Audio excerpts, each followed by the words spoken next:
제가 서울에 오면 꼭 여기 조 사장님께서 하시는 현대사 강좌에 제가 꼭 들립니다. 다른 분들을 만나서 인터뷰 취재하는 것보다 여기 와서 월요일 가급적 꼭 서울에 있도록 계획을 잡아서 옵니다. 오늘 제가 조 사장님처럼 재미있게 유익한 말씀을 드리기는 어렵고 제가 공무원으로 33년을 근무를 했습니다. 그렇기 때문에 마침 그동안 외국에서 밖에서 한 근무 기간도 상당히 있었습니다. 그리고 죄송합니다. 네.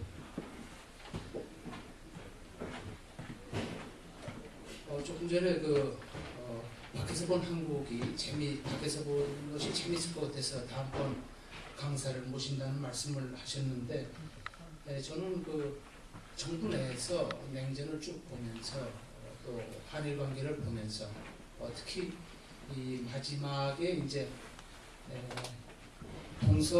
동서냉전이 끝나고 한일 양국이 동서냉전 종식을 계기로 해서 양국이 전략적 충돌 국면으로 들어가는 현장을 쭉 관찰을 했습니다.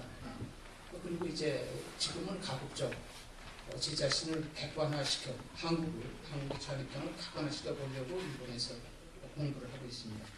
제가 좋아하는 일본 말에 여러 가지 말이 있지만 그 중에 하나가 설명 책임이라는 말이 있습니다. 일본에서 예를 들어서 관료들은 정치인들, 국민에 대해서 국민들이 알고 싶어 하면서 설명 책임이 있다고 그런 취지에서 이제 설명 책임이라는 말이 나오는데 조 사장님께서 잠깐 이야기를 하라 하셔서 이것은 설명 책임 차원에서 설명을 말씀을 드리는 그런 게 있습니다. 일본 정치부의 병역, 이 병역이 어제 오늘 이야기가 아니고 제가 느끼기에는 이미 조금 전에 조사님께서 말씀하신 대로 자민당이 지금 1955년부터 53년째 정권을 잡고 있습니다. 93년에 자민당 내에서 정치개혁 문제도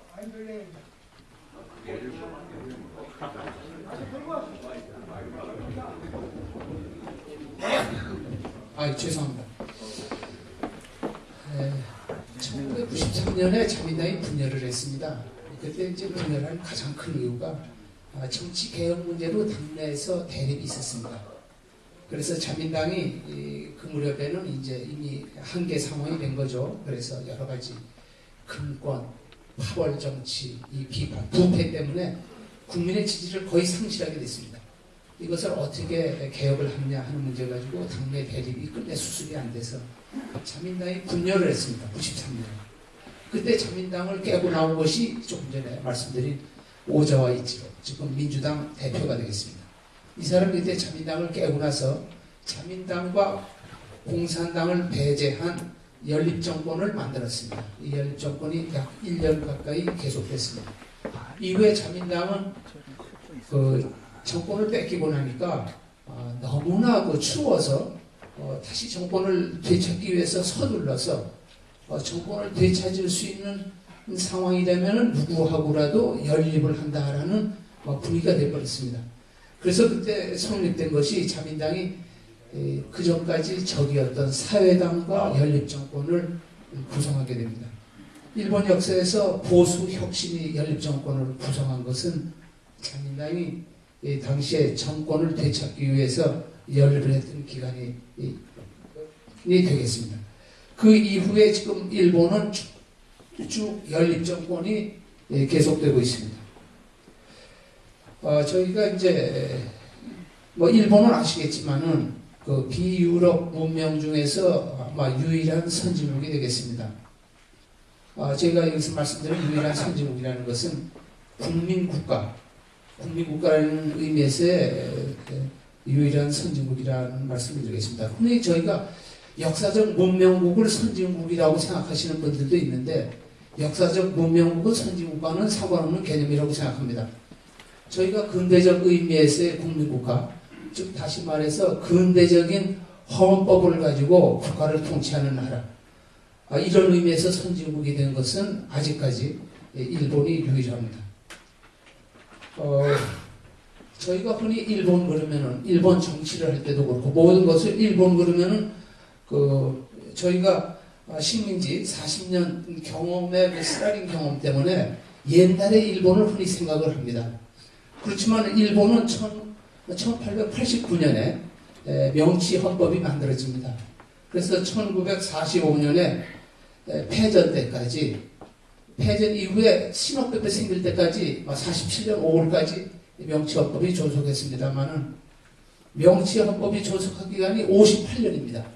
58년 기간이 입헌군주제로서 천황에게 주권이 있던 그런 일본이었고, 지금의 일본국 헌법, 자유민주주의 새로운 헌법을 만드는 것이, 이게 적용된 것이 1947년 5월입니다. 1946년 11월 달에 미국 점령하에서 일본의 헌법을, 새로운 헌법을 만들죠. 미국의 의사가 반영된 헌법을 만듭니다. 즉 다시 말해서 과거의 그 군국주의라고 저희가 비판하는 그 명치 헌법이 58년, 그리고 지금 새로운 자유민주주의적 그 헌법이 62년입니다. 그러니까 일본의 정치를 볼 때 저희가 지금 현재 일본국 헌법을 중심으로 해서 일본을 이해하고 연구를 해야지, 1945년 이전에 명치 헌법을 기준으로 해서 일본을 논의하게 되면은 자칫 감정적이 될 수밖에 없습니다.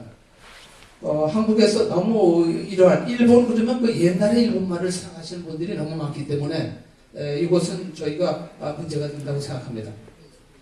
지금 아까 말씀드린 대로 1955년에 자민당이 생겼습니다.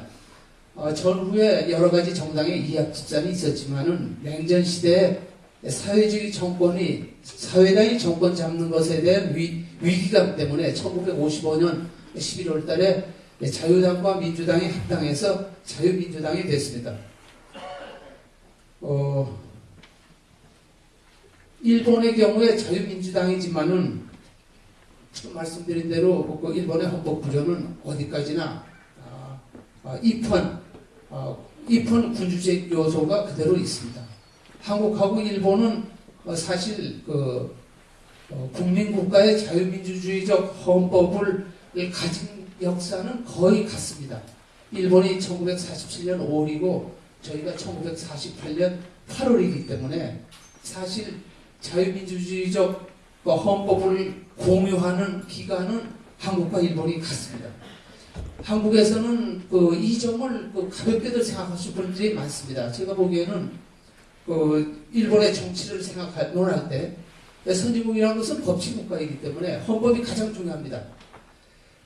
제가 보면 한국의 헌법이 이 자유민주적 가치를 반영한 거에서는 일본의 헌법보다 보편적인 면에서 더 저는 낫다고 생각합니다. 한국이라면은 명치헌법하에 일본을 중심으로 해서 생각하거나 특히 앞으로 변할 일본의 변화에 그런 과거에 62년 이전에 헌법을 중심으로 해서 일본을 생각하면은 안 된다고 먼저 말씀을 드리고 싶습니다.